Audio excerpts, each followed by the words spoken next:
हमारी कहानी की शुरुआत होगी फाइनल वैली वाली फाइट सास्के वर्सेस नारुतो से। पहली वाली, नारुतो और सास्के आपस में लड़ रहे होते हैं। हालांकि ये दोनों अपने आप को एक दूसरे का बेस्ट फ्रेंड मानते हैं, लेकिन किस्मत ने इन दोनों को एक दूसरे के खिलाफ लाकर खड़ा कर दिया। नारुतो सास्के को बचाना चाहता है, उसे कोनोहा वापस ले जाना चाहता है, लेकिन सास्के ने अलग रास्ता चुना है। उसकी नफरत ने टेक ओवर कर लिया है। अब उसे इताची को खत्म करना है और उसके लिए वो कुछ भी कर सकता है। लेकिन दोनों में से कोई भी एक दूसरे को जान से तो नहीं मारना चाहता था। लेकिन जैसे जैसे फाइट प्रोग्रेस करती है, सास्के होल्ड बैक करना बंद कर देता है क्योंकि वो अग्रेसिव होना चालू कर देता है। और नारुतो अभी भी होल्ड बैक कर रहा था। वो नहीं चाहता था कि सास्के को सीरियसली इंजरी हो, ऐसी इंजरी जिससे वो कभी वापस ना आ पाए। इसलिए वो फाइटिंग से ज्यादा सास्के को समझाने की कोशिश कर रहा था। लेकिन सास्के अब फुल ऑन रेज मोड में जा चुका था। उसका गुस्सा टेक ओवर कर चुका था, उसकी नफरत टेक ओवर कर चुकी थी। सास्के फुल फोर्स से अटैक करता है नारुतो पर और नारुतो उसको डॉज कर लेता है। उसके बाद सास्के चिदोरी का इस्तेमाल करता है कर्स मार्क वाली, और नारुतो राशिंगान का यूज करता है। लेकिन फर्क इतना था कि सास्के चिदोरी में अपना सारा चाकरा लगा देता है और नारुतो नाइन टेल का चाकरा यूज करना भी अवॉइड करता है, क्योंकि उसे पता था कि अगर उसने नाइन टेल का चाकरा यूज किया तो सास्के या तो बहुत बुरी तरीके से इंजर्ड हो जाएगा या फिर हो सकता है कि वो मर जाए। लेकिन जब इन दोनों की चिदोरी और राशिंगान क्लैश करती है तब बहुत बड़ा ब्लास्ट होता है, क्योंकि सास्के ने चिदोरी में अपना ऑलमोस्ट सारा का सारा चाकरा यूज कर दिया था। उसे सांस लेने में तक दिक्कत हो रही थी। वो उठता है, वो इंतजार कर रहा था कि नारुतो अब भाग कर आएगा, नारुतो अब उस पर अटैक करेगा, लेकिन नारुतो अटैक नहीं करता। सास्के नारुतो को चिल्लाकर बुलाता है कि कहां पर हो, मुझ पर अटैक करो, पीछे से वार मत करना, अगर हिम्मत है तो आगे से अटैक करो, मैं भी हारा नहीं हूँ। लेकिन उसके बाद नारुतो का जब कोई रिप्लाई नहीं आता तो सास्के का सारा गुस्सा गायब हो जाता है। सास्के की सारी रेज गायब हो जाती है और अब वो लिटरली डरने लगता है। उसे लगता है कि शायद उसने एक ऐसी गलती कर दी जिसका पश्चाताप वो शायद अपनी पूरी जिंदगी में न कर पाए। वो भागकर ढूंढने लगता है नारुतो को। सास्के देखता है कि ब्लास्ट की वजह से आसपास का जो माउंटेन है वो पूरा का पूरा टूट चुका है। सास्के डर जाता है। सास्के उस माउंटेन को साफ करता है और उसको उन पत्थरों में दबा हुआ एक हाथ दिखता है। सास्के की और फटकर चार हो जाती है। सास्के रोने लगता है और नारुतो को बाहर निकालने की कोशिश करता है, लेकिन नारुतो हिल नहीं रहा था। सास्के चिल्लाता है कि होश में आओ, तुम ऐसे नहीं हार मान सकते, बेवकूफ, तुम मुझे बचाने आए क्यों? कोई इतना सेल्फलेस कैसे हो सकता है? तुम्हें पता नहीं था कि मैं कितना बुरा इंसान हूँ? देखो तुम्हारी क्या हालत कर दी मैंने, अब होश में आओ, तुम्हें होकागे बनना है, याद है? तुम्हें अपना सपना पूरा करना है, तुम ऐसे हार नहीं मान सकते। तुमने ही कहा था चूरन एग्जाम्स में कि नारुतो कभी हार नहीं मानता, हमेशा लड़ता रहता है, और तुम अब ऐसा नहीं कर सकते। तुम्हें उठना होगा वरना मैं तुम्हें जान से मार दूंगा। और सास्के रोने लगता है। उसके बाद नारुतो स्माइल करता है। सास्के उसको देखकर काफी ज्यादा खुश होता है। सास्के बोलता है कि चलो तुम्हें कोनोहा लेके जाते हैं। नारुतो बोलता है कि तुम्हें सच में लगता है कि तुम मुझे टाइम से कोनोहा ले जा पाओगे? कोनोहा अभी बहुत दूर है और मेरे पास ज्यादा टाइम नहीं है। अगर तुम चाहते हो कि मेरी आखिरी इच्छा पूरी करनी है तो मेरी बात सुनो, तुम बिल्कुल भी हार मत मानना, तुम ये नहीं हो। मुझे पता है कि इताची ने जो तुम्हारे साथ किया वो गलत था, अगर तुम्हें अपना बदला लेना है तो ले लो। और तुमने बिल्कुल सही कहा, नारुतो कभी हार नहीं मानता, इसलिए तो मैं तुम्हें बचाने आया। अगर मैं अपने बेस्ट फ्रेंड को ही नहीं बचा पाता तो मैं किस मुंह से बोलता कि मैं स्ट्रॉन्गेस्ट होकागे हूँ। तुमने जो भी किया उसमें तुम्हारी गलती नहीं है। अब तुम्हें जैसे लाइफ जीनी है जियो, क्योंकि नारुतो उज़ुमाकी तुम्हारा बेस्ट फ्रेंड अब तुम्हें रोकने के लिए और परेशान करने के लिए इस दुनिया में नहीं है। Farewell Sasuke उचिहा। नारुतो जाते जाते भी साकुरा से सॉरी बोलकर जाता है कि वो अपना काम पूरा नहीं कर पाया। वो जिराया से सॉरी बोलता है कि वो उसकी उम्मीदों पर खड़ा नहीं उतर पाया, और ककाशी से बोलता है कि अपना ख्याल रखे। अपने मन में ही सास्के के पास अब और कोई ऑप्शन था नहीं, उसे आगे ही बढ़ना था। सास्के ओरोचिमारू के पास चला जाता है, लेकिन तब ककाशी आता है और वो देखता है कि नारुतो की क्या हालत हुई पड़ी है। ककाशी बिल्कुल भी रिएक्ट नहीं करता, उसे विलेज में लेके जाता है और सुनादे के पास रख देता है और बोलता है कि ये आपकी गलती है, आपने छोटे से बच्चे को इतनी दूर जाने दिया सास्के जैसे बंदे को पकड़ने के लिए जिसके पास कर्स मार्क था। और अगर तुम्हें याद होगा तो सुनादे अपने छोटे भाई जैसा ट्रीट करती थी नारुतो को। सुनादे के छोटे भाई का भी सपना था होकागे बनने का, वो भी काफी यंग एज में मारा गया और अपने भाई के मरने के बाद ही वो एल्कोहलिक और जुआरी बनी थी। सेम यही होता है। हम देखते हैं कि सुनादे डिप्रेशन में जा चुकी है। सुनादे पूरे दिन बस पीती रहती है, विलेज का ख्याल नहीं रखती। वो एक होकागे है, उसके ऊपर जिम्मेदारियां हैं, लेकिन वो जिम्मेदारियां पूरी नहीं करती। एक तरफ ककाशी है जो कि साकुरा को ट्रेन नहीं कर रहा और ककाशी बस अब अकेला पड़ा रहता है। माइट गाय ने उससे कोशिश करी थी बात करने की, लेकिन वो उससे भी बात नहीं करना चाहता। जिराया इस पूरे टाइम विलेज से बाहर था। जब वो विलेज में आता है तब उसे रियलाइज होता है कि उसका चाइल्ड ऑफ प्रोफेसी इस दुनिया में में नहीं रहा वो भी बहुत दुखी होता है, लेकिन उसे पता था कि अगर वो गिर गया तो बाकी सारे भी गिर जाएंगे। इसलिए सबसे पहले वो ककाशी के पास जाता है और ककाशी उससे बोलता है कि एक बात बताइए, आप मिनातो सेंसे को मेरे से बेटर जानते थे, वो आपके स्टूडेंट थे, आप बताइए क्या मिनातो सेंसे मुझे माफ कर पाएंगे? मैंने उनके इकलौते बेटे को मरने दिया। जिराया बोलता है कि तुम्हारी कोई भी गलती नहीं थी उसमें। ककाशी बोलता है कि मेरी गलती थी, मैं वहां पर नहीं था जब नारुतो को मेरी जरूरत थी और सास्के ने नारुतो को मार दिया। अब सास्के हमारा अब नंबर 1 दुश्मन है। जो काम इताची ने चालू किया था उसको मैं खत्म करूंगा। मैं सास्के को ढूंढूंगा और उसे जान से मार दूंगा और उचिहा क्लैन पूरी तरीके से इतिहास का पार्ट बनकर रह जाएगा। ककाशी ने साकुरा पर भी बहुत चिल्लाया था। साकुरा से उसने साफ साफ बोला था कि मैं तुम्हें नहीं दोषी ठहरा रहा नारुतो की मौत का, लेकिन कहीं ना कहीं तुम भी जानते हो कि तुम भी जिम्मेदार हो। तुमने उसको ब्लैकमेल किया कि वो सास्के को वापस लेकर आए। अब बस मैं तुमसे इतना कहना चाहता हूँ कि अब तुम्हें रास्ते में आने की जरूरत नहीं है। नेजी, शिकिमारू, चोजी सबके सब उसके साथ गए थे और जब उन्हें पता चला कि उनका फ्रेंड नारुतो मारा गया और उनको मारने वाला और कोई नहीं बल्कि सास्के उचिहा है, तो सबके सब बहुत गुस्से में है। अब रॉकली, नेजी, शिकिमारू, चोजी सबके सब चाहते हैं कि वो अपना बदला ले सास्के से। सबके सब चाहते हैं कि सास्के को वो अपने हाथों से मारे और मैं उनको रोकने नहीं वाला। मैं भी उनमें से एक हूँ और मुझे पता है कि तुम्हारे लिए सास्के से ज्यादा इम्पोर्टेंट कोई नहीं होगा, लेकिन अब मैं बता दूं कि सास्के अब वो सास्के नहीं रहा। वो एक क्रिमिनल बन चुका है। उसने तुम्हारे फ्रेंड को मारा है तो उसे भूल जाओ। साकुरा बहुत रोती है। साकुरा अपने आप को दोषी ठहराती है नारुतो की मौत का और सास्के को हेट करने की कोशिश करती है। हालांकि वो फिर भी सास्के को पता नहीं क्यों हेट नहीं कर पाती। और इससे भी बुरी हालत, मतलब पूरे विलेज में सबसे बुरी हालत तो हिनाता की हो रही होती है। हिनाता खाना नहीं खा रही होती, हिनाता किसी से बात नहीं कर रही होती और ये सारी चीजें देखकर नेजी को और भी ज्यादा गुस्सा आता है। नेजी हमेशा से नारुतो को पसंद नहीं करता था, लेकिन चुनिन एग्जाम्स में जब उन दोनों की फाइट होती है, जब नारुतो ने रियलाइज करवाया था नेजी को कि डेस्टिनी जैसी कोई चीज नहीं होती, अगर कोई बंदा अपनी मेहनत से आगे बढ़ता है तो वो कुछ भी अचीव कर सकता है। Hard work is all it takes. Talent hard work के द्वारा हराया जा सकता है और नारुतो ने करके दिखाया। नेजी एक नेचुरली टैलेंटेड प्रोडिजी था और उसको हराया नारुतो ने अपने हार्ड वर्क से। नेजी का गुस्सा एकदम बॉयल अप हो रहा होता है और धीरे धीरे कर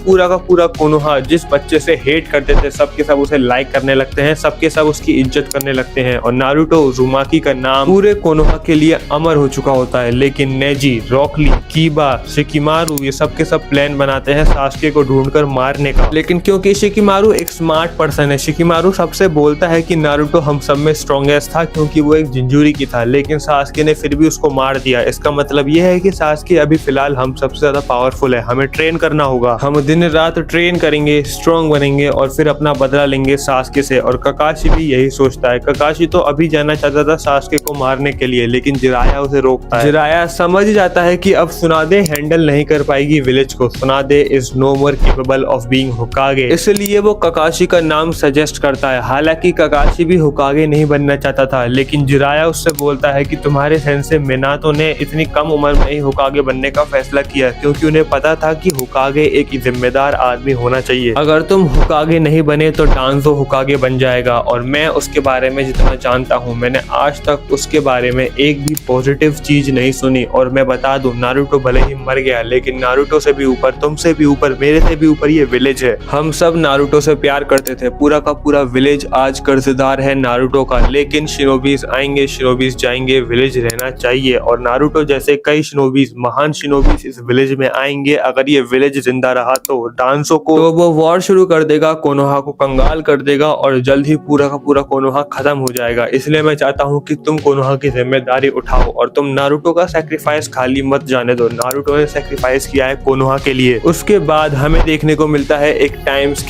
स्किप 3-4 सालों का, जिसमें सारे के सारे जो शिनोबीज हैं, छोटे बच्चे, वो बड़े हो चुके होते हैं, वो बहुत स्ट्रॉन्ग बन चुके होते हैं। सब लोग दिन रात ट्रेन करते हैं सिर्फ और सिर्फ सास्के को मारने के लिए और साकुरा दिन रात ट्रेन करती है सास्के को प्रोटेक्ट करने के लिए। हम देखते हैं कि सास्के अभी भी अपने आप को माफ नहीं कर पाया। सास्के रोज सोने जाने से पहले नारुतो से सॉरी बोलता है। सास्के डिसाइड करता है कि वो इताची को खत्म कर खुद की लाइफ को भी खत्म कर देगा। वो नहीं चाहता कि वो और जिए आगे। सास्के ओरोचिमारू को भी मारना चाहता था। सास्के ओरोचिमारू से हमेशा नफरत करता था और जब सास्के को लगा कि वो इतना स्ट्रॉन्ग बन चुका है कि अब वो इताची को अकेले मार सकता है, वो तुरंत ओरोचिमारू के कमरे में पहुंचता है और उस पर अटैक कर देता है। ओरोचिमारू का वक्त खत्म हो चुका था क्योंकि ऑब्वियसली उसकी तबीयत भी खराब थी एज ओरिजिनल ही। सास्के उस पर अटैक करता है और सास्के उससे बोलता है कि तुम जिम्मेदार हो नारुतो की मौत का। अगर तुम मुझे कर्स मार्क ना देते तो मैं इतना वायलेंट, इतना अग्रेसिव नहीं बनता और मैं नारुतो को नहीं मारता। उसके बाद ओरोचिमारू हंसने लगता है। ओरोचिमारू बोलता है तुम्हें सच में लगता है कि मैं जिम्मेदार हूँ? क्या मैंने चिदोरी मारी थी नारुतो के? क्या नारुतो ने मेरे सामने भीख मांगी थी कि मैं उसके साथ चलूं? तुमने जो भी किया अपने हाथों से किया।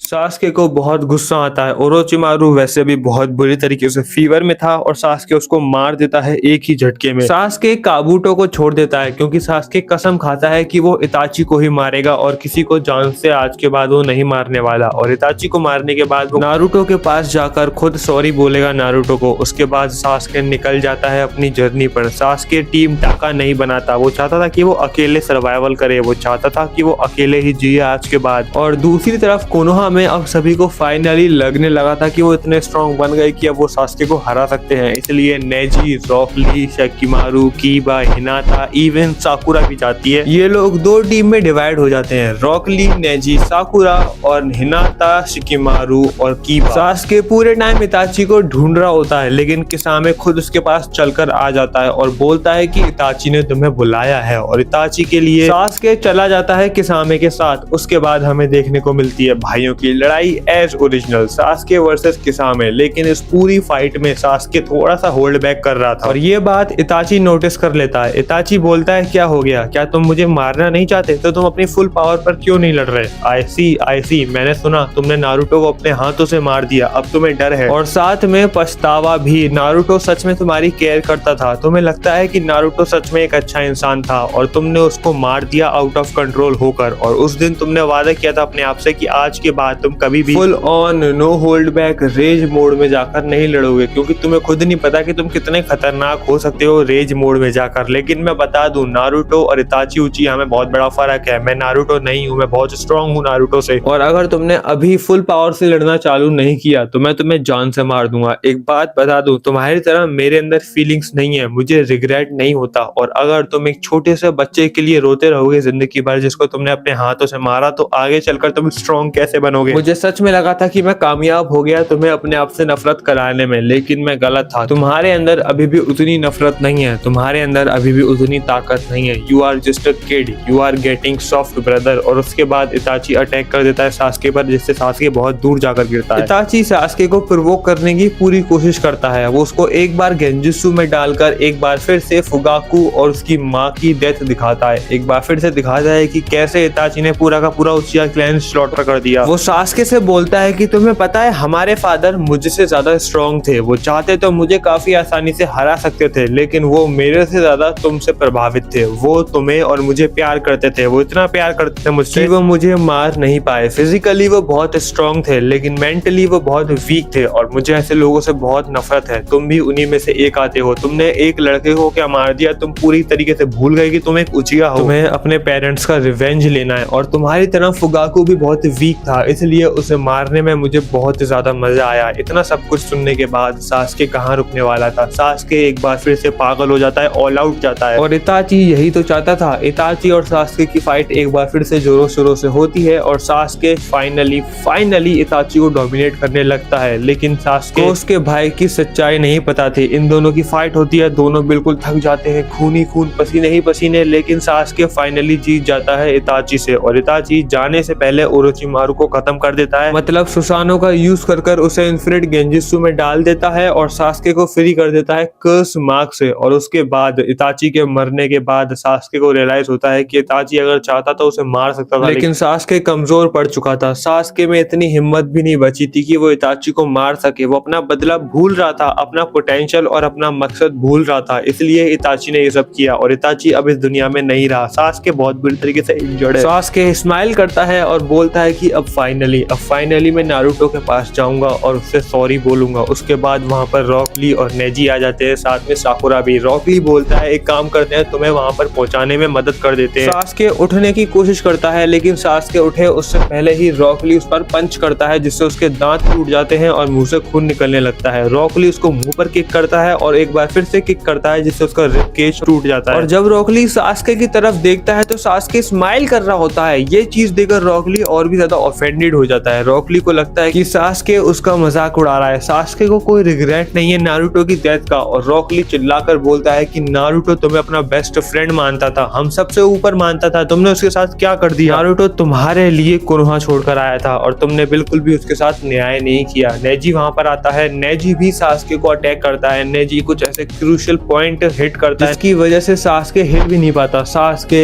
एकदम थका हारा हुआ था। वैसे सास्के स्माइल करता है और बोलता है कि मैंने सोचा था कि मैं अपने आप को एक काफी आसान मौत दूंगा, लेकिन मुझे ऐसा लगता है कि जो भी मैंने कर्म करे हैं उन्हीं का मुझे फल मिल रहा है। मेरे को इतनी दर्दनाक मौत मिल रही है, वो भी नारुतो के ही दोस्तों के हाथों। वेल शायद मैं डिजर्विंग हूँ, लेकिन साकुरा ये सब नहीं देख पाती। साकुरा बोलती है कि काकाशी सेंसेई ने हमसे बोला था कि हम सास्के को जिंदा वापस लाएं और हम ऐसा ही करने वाले हैं। नेजी और रॉक ली बोलते हैं कि ऐसा नहीं होने वाला, हम इस कुत्ते को यही मार देंगे। साकुरा बोलती है कि हम होकागे का ऑर्डर नहीं अनफॉलो कर सकते। नेजी बोलता है कि उनको बताएगा कौन, हम इसको मार देंगे, उसके बाद हम ले जाएंगे इसको होकागे ऑफिस और बोल देंगे कि इसने हम पर जानलेवा हमला किया था। ये एक जानवर है, ये हमेशा लड़ना जानता है और कुछ नहीं, इसलिए हमने इसको जान से मार दिया, क्योंकि इसको जिंदा लाना वैसे भी इम्पॉसिबल था। साकुरा बोलती है कि मैं बताऊंगी उन लोगों को। रॉक ली बोलता है कि देखो मेरी बात सुनो, मैं तुमसे लड़ना नहीं चाहता, हमें लगता है कि हमें यहीं पर रुक जाना चाहिए और इसको मार देना चाहिए, इसने नारुतो को मारा है। नेजी बोलता है कि साकुरा से कुछ भी बोलने का कोई फायदा नहीं है, ये भी जिम्मेदार है नारुतो की मौत की, इसने हमेशा सास्के को पसंद किया है और नारुतो का यूज किया है, तुम जिम्मेदार हो नारुतो के मरने की। नेजी बोलता है कि आज मैं सच बोल ही देता हूँ, साकुरा तुम हमेशा से यूजलेस रही हो, मैं हमेशा से तुमसे नफरत करता था क्योंकि मुझे लगता था कि नारुतो बस तुमसे प्यार करता है और तुम्हारे प्यार के लिए उसने अपनी जान दे दी। साकुरा बोलती है कि नारुतो मुझसे प्यार नहीं करता था। नेजी बोलता है कि मैं भी जानता हूँ, तुम भी जानते हो कि नारुतो प्यार करता था तुमसे, नारुतो तुमसे प्यार करता था और ये उसकी सबसे बड़ी गलती थी। रॉक ली बोलता है बस अब बहुत हुआ नेजी, अब और नहीं, हमें आपस में नहीं लड़ना चाहिए, हमें इसको जल्दी से जल्द खत्म करना होगा वरना ये भाग जाएगा। उसके बाद सास्के बोलता है कि मैं कहीं नहीं भागने वाला, मैं चाहता हूँ कि तुम मुझे मार दो, जल्दी मारो मुझे। नेजी बोलता है तुम्हें मैं एक आसान मौत तो नहीं दूंगा क्योंकि तुम्हें नहीं पता तुम्हारी वजह से मेरी बहन कितना तड़पी है, मैं तुम्हें भी तड़पा कर ही मारूंगा। तभी वहां पर ओबितो आ जाता है और ओबितो बोलता है कि तड़पाने में मुझे बहुत मजा आता है। नेजी और रॉक ली तैयार होते हैं लेकिन ओबितो साकुरा को पकड़ लेता है और बोलता है कि सास्के को मुझे दे दो वरना मैं इस लड़की को मार दूंगा। उसके बाद नेजी बोलता है कि हम इसको नहीं देंगे तुमको, अगर तुम्हें साकुरा को मारना है तो मार दो, हम बोल देंगे कि सास्के इतना बड़ा क्रूअल है कि उसने साकुरा को भी मार दिया और इसलिए हमें सास्के को मारना पड़ा, लेकिन नारुतो के कातिल को मैं नहीं जाने दूंगा। उसके बाद ओबितो पीछे से अपीयर होता है और नेजी और रॉक ली को भी पकड़ लेता है और ओबितो बोलता है कि तुम्हें केयरफुल रहना चाहिए हमेशा। जिस ओबितो ने साकुरा को पकड़ कर रखा था एक्चुअली में वो एक क्लोन था और ओबितो ओरिजिनल वाला नेजी और रॉक ली को पकड़ लेता है। उसके बाद वो नेजी को मारने ही वाला था लेकिन सास्के अटैक कर देता है ओबितो पर और बोलता है कि तुम उन दोनों को हाथ भी नहीं लगाओगे। ओबितो बोलता है ठीक है, वैसे मैं सिर्फ तुम्हारे लिए ही आया था, तुम ही इंपॉर्टेंट हो, ये बच्चे तो कुछ भी नहीं है तुम्हारे सामने। उसके बाद वो नेजी, रॉक ली और साकुरा तीनों को बेहोश कर देता है और सास्के को अपने साथ ले जाता है। सास्के भी क्योंकि बहुत बुरी तरीके से इंजर्ड था तो दर्द के मारे वो भी बेहोश हो जाता है। नेक्स्ट टाइम जब वो अपनी आंखें खोलता है वो देखता है कि ओबितो उसके सामने बैठा है और उसकी सारी की सारी इंजरीज ऑलमोस्ट हील हो चुकी हैं, लेकिन अभी भी वो इतना रिकवर नहीं हो पाया था कि वो एक लड़ाई लड़ सके, इसलिए वो शांति से बैठा रहता है और फिर ओबितो उसको सारी की सारी सच्चाई बता देता है इताची के बारे में। सास्के बोलता है कि तुम झूठ बोल रहे हो, लेकिन फिर ओबितो वही बोलता है जो उसने ओरिजिनल एनिमे में बोला था कि अगर इताची चाहता तुम्हें मारना तो वो कब का तुम्हें मार चुका होता, अगर तुम जिंदा हो इसका मतलब ये है कि इताची कभी ट्रूली तुम्हें मारना ही नहीं चाहता था। ओबितो सास्के को कोनोहा के खिलाफ भड़काता है और बोलता है कि वैसे ये लोग तुम्हारे पीछे पड़ गए हैं क्योंकि तुमने नारुतो को मारा, लेकिन जब नारुतो जिंदा था तो इन लोगों ने ही उसकी लाइफ नरक बना रखी थी, यही लोग नारुतो से नफरत करते थे। उसके बाद सास्के मान जाता है लेकिन सब कुछ सेम रहता है कहानी में ही, मतलब सास्के आकाशी ज्वाइन कर लेता है। ओबितो के कहने पर सास्के किलर बी को कैप्चर करने की कोशिश करता है लेकिन फेल हो जाता है। हालांकि ओबितो भी वहां पर मौजूद था सास्के की हेल्प करने के लिए और किलर बी को इस बार वो ट्रूली पकड़ लेते हैं, जिसकी वजह से रायकागे बहुत गुस्सा होता है और 5 कागे समिट बुलाता है। 5 कागे समिट में ओबितो आकर वॉर अनाउंस कर देता है। वॉर शुरू होती है। वॉर में ये लोग रीएनिमेटेड नारुतो उतार देते हैं। काबुटो नारुतो को भी रीएनिमेट कर देता है जिसकी वजह से रीएनिमेटेड इताची और रीएनिमेटेड नारुतो की अपनी जोड़ी बन जाती है और वो आगे बढ़ते हैं। एक तरफ वॉर चल रही थी, सारे के सारे विलेजेस व्हाइट जेसुस की आर्मी से लड़ रहे थे, वहीं दूसरी तरफ नारुतो और इताची एक दूसरे से बात कर रहे थे। दोनों ही सास्के के काफी ज्यादा करीब हैं और इताची साफ साफ बोल लेता है क्या तुमने कर दिया, लेकिन नारुतो बोलता है कि मैं कभी सास्के से गुस्सा था ही नहीं, सास्के ने जो भी किया अपने कंट्रोल में नहीं किया, इन सब के लिए जिम्मेदार ओरोचिमारू है। सास्के हमेशा से मेरे को अपना बेस्ट फ्रेंड मानता था। वहीं सास्के ने इताची की आइज अपने अंदर ट्रांसप्लांट करवा ली थी और वो ओबितो की मदद करने जा रहा था वॉर में, लेकिन रास्ते में ही उसे इताची और नारुतो मिल जाते हैं और वो कंट्रोल करने लगता है काबुटो उन दोनों को और सास्के से लड़ने लगता है। मतलब सास्के अकेले लड़ता है रीएनिमेटेड इताची और रीएनिमेटेड नारुतो से, लेकिन उन दोनों की कॉन्वर्सेशन भी होती है। नारुतो सास्के से साफ साफ बोल देता है कि मैंने तुम्हें माफ कर दिया है, जो हुआ उसे भूल जाओ और आगे बढ़ो। सास्के को यही चाहिए था। सास्के हमेशा से अपने आप को दोषी मानता था, लेकिन जब उसे रियलाइज होता है नारुतो चाहता है कि वो कोनोहा की साइड से लड़े, तो अपनी सारी की सारी नफरत भुला देता है। उसके बाद इताची अपना रीएनिमेटेड जुत्सु तोड़ता है। उसके बाद इताची और सास्के दोनों मिलकर काबुटो को हरा देते हैं और ये लोग रीएनिमेटेड नारुतो को भी मुक्त कर देते हैं। नारुतो जाते जाते सास्के से सिर्फ इतना ही बोलकर जाता है कि मैं तुम्हारा इंतजार तो करूंगा ऊपर, लेकिन मैं चाहता हूँ कि तुम इतनी जल्दी भी ऊपर ना आओ। तुम्हें अभी बहुत लंबी लाइफ जीनी है मेरे दोस्त, तुम्हें मेरी भी लाइफ जीनी है, क्योंकि मैं काफी यंग एज में ही मर गया। काबुटो के हार मानने के बाद जब रीएनिमेशन जुत्सु भी टूटता है तो इताची भी ऊपर चला जाता है। इताची भी सास्के से यही बोलकर जाता है कि live long life, I love you. उसके बाद हम देखते हैं कि सास्के भले ही कोनोहा से नफरत करता था, लेकिन उसके बावजूद वो कोनोहा की साइड से लड़ने के लिए तैयार था। फिर हम देखते हैं कि ओबितो बिट्रे कर देता है मादरा को भी। असल में ओबितो टेंटेल का जिंजुरिकी बन जाता है और क्योंकि नारुतो नहीं था यहाँ पर टोक्नो जुत्सु यूज करने के लिए, इसलिए ओबितो टेंटेल जिंजुरिकी बनकर सबको मार देता है और मादरा उसके सामने आता है, बोलता है कि ये तो मेरा प्लान था, मुझे बनना था टेंटेल जिंजुरिकी, तो मुझे पावर्स। तो ओबितो मादरा को भी मार देता है। ओबितो टेंटेल जिंजुरिकी फॉर्म में था, तो वैसे भी मादरा कुछ नहीं कर सकता था और मादरा मर जाता है। उसके बाद सास्के थोड़ी लेट एंट्री मारता है और सास्के अकेला खड़ा था पूरा का पूरा। शिनोबी अलायंस का जो काफिला था वो मर चुका था। उसके बाद टेंटेल ओबितो सास्के से फाइट करता है एंड ऑफ कोर्स सास्के को काफी आसानी से हरा देता है, इवन मार भी देता है। सास्के बोलता है I am really sorry Naruto, मैं अपना वादा नहीं निभा पाया, मैं कोनोहा को नहीं बचा पाया और मैं काफी जल्दी तुम्हारे पास आ रहा हूँ। लेकिन नारुतो बोलता है अभी नहीं। उसके बाद हागुरोमो आता है सास्के के सपने में और उसको सारा का सारा चाकरा दे देता है। ओरिजिनल सीरीज में हागुरोमो ने अपना चाकरा दो पार्टों में डिवाइड किया था, सास्के और नारुतो, लेकिन यहाँ पर नारुतो था ही नहीं और नारुतो चाहता था खुद कि वो अपना चाकरा दे दे सास्के को, इसलिए हागुरोमो अपना पूरा चाकरा दे देते हैं सास्के को। और हम देखते हैं कि ओबितो को तो ब्लैक जेसु भी बिट्रे नहीं कर पाता। मादरा जितना स्टूपिड नहीं था ओबितो जानता था कि ब्लैक जेसु असल में इम्पोस्टर है, इसलिए ब्लैक जेसु को मार देता है। इसलिए अब कागुया भी नहीं आ पाती इस वर्ल्ड में और ओबितो बोलता है कि फाइनली अब मैं एक ऐसी दुनिया बनाऊंगा जिसमें मैं और मेरी रीन अकेले खुशहाल जिंदगी जिएंगे। उसके बाद हम देखते हैं कि सास्के होश में आ जाता है और सास्के एक बार फिर से अटैक कर देता है ओबितो पर। बाय द वे मैं बता दूं कि ये सास्के ओरिजिनल वाले सास्के से भी ज्यादा स्ट्रॉन्ग है। ये सास्के के पास नारुतो का भी चाकरा है। इसका मतलब ये है कि ये एक perfect sage of six path है। जस्ट इमेजिन नारुतो और सास्के दोनों का चाकरा एक ही बॉडी में, क्या डेडली कॉम्बिनेशन है। इसलिए जब ओबितो सास्के से फाइट करता है तो सास्के ओबितो को बच्चों की तरह हरा देता है, लाइक लिटरली डोमिनेट कर। ऐसा लगता है कि गोकू नारुतो से फाइट कर रहा है, मतलब इतना बड़ा पावर लेवल का गैप था दोनों के बीच। सास्के जीत जाता है। सास्के सिंगल हैंडेडली पूरे के पूरे वर्ल्ड को बचाता है, इसलिए इतनी नफरत के बावजूद कोनोहा ग्रेजुअली उसे माफ कर ही देता है, लेकिन सास्के अपने आप को माफ नहीं कर पाता। और ना ही ककाशी स्टिल उससे नफरत करता है, लेकिन ककाशी को पता था कि अगर उसकी जगह नारुतो होता तो नारुतो भी यही चाहता था कि सास्के अच्छे से रहे, इसलिए वो नारुतो की लास्ट विश समझकर सास्के को भुला देता है, मतलब उसे माफ कर देता है। लेकिन वो कोनोहा में नहीं रह सकता था, इसलिए सास्के डिसाइड करता है कि वो अलग ही कहीं गायब हो जाएगा। इसके बाद सास्के कहीं गायब हो जाता है और कभी वापस नहीं आता। किसी को नहीं पता कि सास्के के साथ क्या हुआ और हम भी यहाँ पर अपनी कहानी को रैप अप करेंगे। आई होप आपको पसंद आई होगी ये कहानी। अगर हाँ तो लाइक करना मत भूलना। मिलता हूँ आपसे अगली वीडियो में, तब तक के लिए सायोनारा।